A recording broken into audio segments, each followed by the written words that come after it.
proyecto, y lo que es más importante, agrega 2 puntos del PIB actual a la canasta exportadora del país, al valor agregado exportable del país a partir de que entre en operaciones. Esto es un acontecimiento significativo desde el punto de vista de lo que fue una inversión realizada en la producción forestal y que termina ya agregando eslabones tecnológicamente mucho más sofisticados y con elementos de valor mucho más relevantes tan solo 20-25 años después que se inició el proceso de implantación de la forestación en el país. Esto es otra parte muy importante de las transformaciones ocurridas. Y esta inversión extranjera directa es mucho más relevante en tanto que es la que ofrece una valoración respecto a los déficits en cuenta corriente que se están registrando en nuestros países y que nos ponen a resguardo estos flujos de inversión extranjera directa de cualquier amenaza que pudiera provenir del sector externo vinculado al déficit en cuenta corriente. Fíjense, la inversión extranjera directa sistemáticamente está financiando, y más que financiando, muchas veces financiando lo que es el déficit en cuenta corriente. Y tengas en cuenta que esto ocurre, por ejemplo, en el caso de un proyecto como Montes del Plata, en el momento en el cual se esté realizando la parte más importante de la inversión, como todas las plantas y todos los equipamientos son importados, tiene que generar necesariamente un déficit en cuenta corriente, enteramente financiado por inversión extranjera directa. Todas estas transformaciones en la macroeconomía tuvieron su reflejo en la trayectoria del mercado de trabajo, en la realidad del mercado de trabajo. Nos estamos acostumbrando a un fenómeno nuevo. En Uruguay, bajas tasas de desempleo. Cuando llegamos a niveles de desempleo de un dígito, estábamos ante un acontecimiento que no conocíamos los uruguayos desde hacía muchísimo tiempo. Y hoy, por suerte, hay preocupación cuando la tasa de desempleo, alerta, preocupación, debate cuando la tasa de desempleo pasa de 5,3 a 5,7 de un mes a otro, y en el que incluso algunas de esas modificaciones son explicables enteramente a fluctuaciones estacionales y muy lógicas en el mercado de trabajo. Pero esto es una nueva realidad. Es una realidad que le plantea desafíos muy importantes. Bajo desempleo, altos niveles de empleo en nuestra comparación histórica y en la comparación internacional, y una caracterización del desempleo que es en sí mismo un rasgo que le implica retos al país, porque el desempleo no ocupa ni a jefes de hogar, ni a mano de obra calificada, ni a los sectores que tienen mayores niveles de formación y capital humano. Está concentrado en jóvenes, tiene sesgo femenino el desempleo y tiene bajos niveles de formalización y en muchos casos bajos niveles de calificación, en la mayoría de los casos. Por tanto, esto implica un reto en sí mismo, y es la capacidad de basar crecimiento en seguir ocupando meramente estos trabajadores que hoy están desempleados y buscan empleo. Es evidentemente algo que si no ocurre en un contexto de mejoras de la productividad, de la capacitación, de la formación y del capital humano que están en ellos, difícilmente puede hacer esta incorporación, un aporte sustantivo al crecimiento económico del país. Esto implica retos. En sí mismo estos datos implican un reto para nuestro país. En un país con una enorme preferencia por la equidad, los uruguayos tenemos, no importa cómo pensemos, los uruguayos tenemos más preferencia por la equidad que otros. Simplemente digo eso. Este es un país en el que hay preferencia por la equidad, lesiona a los uruguayos la desigualdad. En este país hemos logrado reducir muy fuertemente los niveles de pobreza extrema o indigencia. Prácticamente un 1%, algo menos de un 1% de los hogares, un poco más de un 1% de las personas que viven en este país todavía viven en condiciones de pobreza extrema.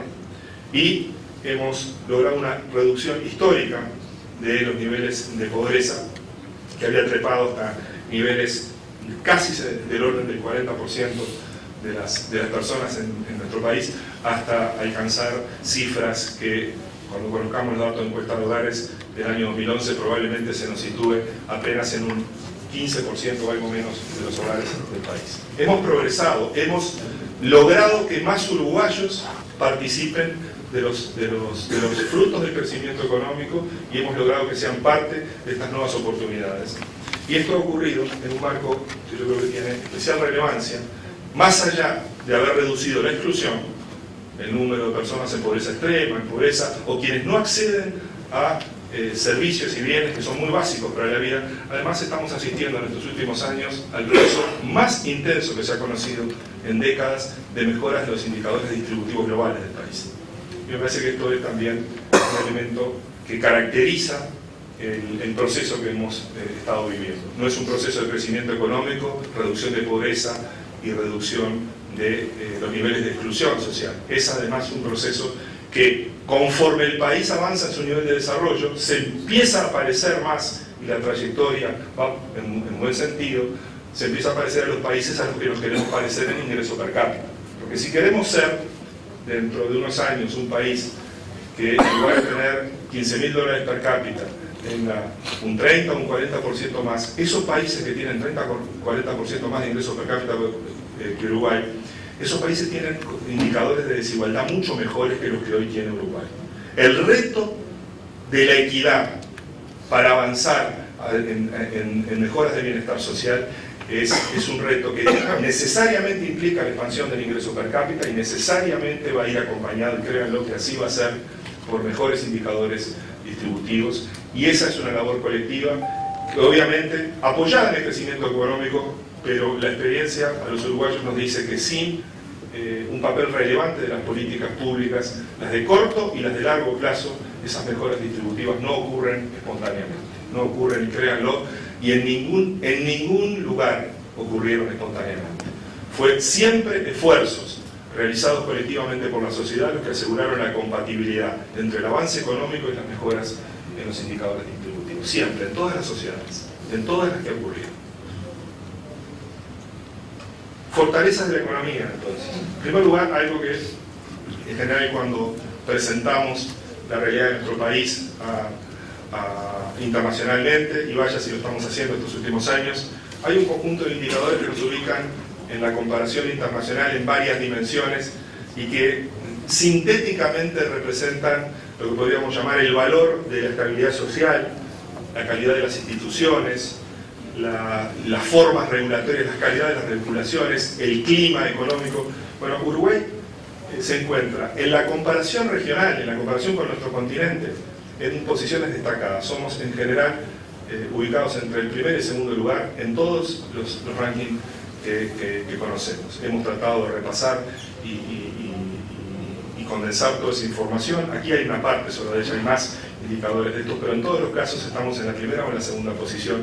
Y lo que es más importante, estamos en muchos de estos indicadores ocupando posiciones destacadas en la comparación con países que tienen nivel de desarrollo y renta per cápita superior al nuestro. Esta es una de las fortalezas más importantes de este país, es algo que es parte del orgullo nacional, cómo funciona la sociedad como sociedad, las instituciones como instituciones y la relación de las instituciones con la economía. Estas son, me parece, aspectos que en nuestro país tienen una base de sustentación que está apoyada en cómo funciona el sistema político de nuestro país, que es el garante, en última instancia, de que las instituciones y la sociedad funcionen de esta manera y que tengamos esta ubicación que tenemos en la comparación internacional. Claramente, Uruguay, hace muchos años, ha hecho opciones en materia de tratamiento de la inversión extranjera. Ha decidido tratarla igual que al inversor nacional. No va a haber ningún tipo de discriminación, ni tributaria, ni regulatoria, ni administrativa. Así es el marco jurídico uruguayo y no es nuevo. Y no está explicado por ninguna reacción oportunista ni por ninguna innovación reciente en nuestro esquema jurídico. Esto está enraizado en nuestro marco jurídico y en el funcionamiento de nuestra economía desde hace mucho tiempo. Los uruguayos nos sentimos confortablemente viviendo en un marco en el cual el tratamiento de los inversores no se discrimina por su nacionalidad. Afortunadamente, y después de los sucesos a principios del siglo XXI, ha mejorado notablemente la situación del sector financiero.